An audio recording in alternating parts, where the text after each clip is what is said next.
Cette fois, c'est bel et bien terminé pour SeaFrance. Tout de suite, on retrouve au tribunal de commerce de Paris Benoît Petit. Benoît, le tribunal a prononcé la cessation d'activité à l'instant.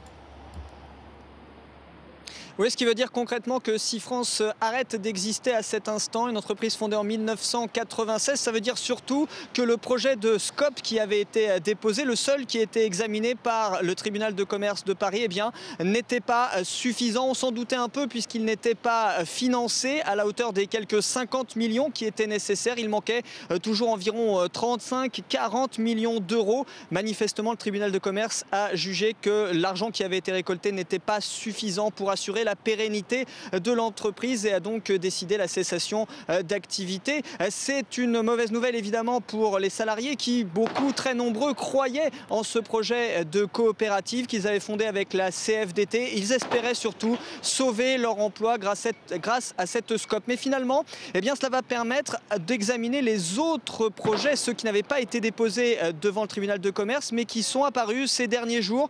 Celui de l'armateur Louis Dreyfus avec une société danoise. Cette société avait proposé de reprendre une partie de l'activité seulement et une partie des emplois, provoquant la colère des salariés. Mais surtout, cela va permettre d'examiner l'autre projet, celui qui est apparu dans ces dernières semaines et qui a été un peu finalisé à la dernière minute entre hier soir et ce matin. C'est le projet Eurotunnel. Ce projet vise à racheter. Eurotunnel rachèterait les ferries de SeaFrance et les mettrait à disposition en location aux salariés qui fonctionneraient dans cette coopérative. La Scope, cela permettrait de maintenir l'essentiel des emplois, sinon tous, et de conserver la liaison. C'est la solution qui était privilégiée par les représentants syndicaux ces dernières heures, même s'ils restent prudents parce qu'ils disent qu'il faut encore examiner concrètement cette proposition, voir ce qu'il y a dedans et surtout s'assurer que ce n'est pas une fausse bonne idée. Beaucoup sont méfiants ici, ils sont notamment méfiants envers les pouvoirs publics. Plusieurs propositions avaient été faites ces dernières semaines, toutes avaient été rejetées, mais donc la cessation d'activité a été définitivement prononcée par le tribunal de commerce de Paris. Bon appétit, il y a des dizaines de salariés qui sont autour de vous, qui sont allés à Paris pour entendre cette décision. Donc cessation d'activité, quelle est leur réaction à l'instant ?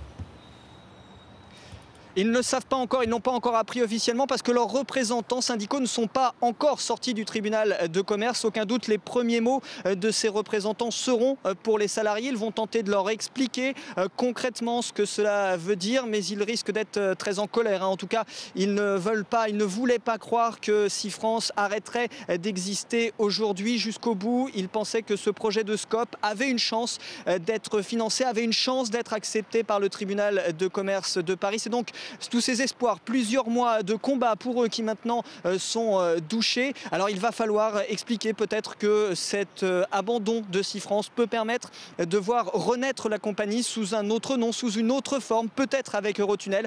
Mais on se doute que beaucoup ici vont être très déçus. Certains étaient ce matin d'ailleurs déjà très en colère et ils disaient qu'ils ne se laisseraient pas faire aussi facilement. Bon appétit en direct du tribunal de commerce de Paris. Merci.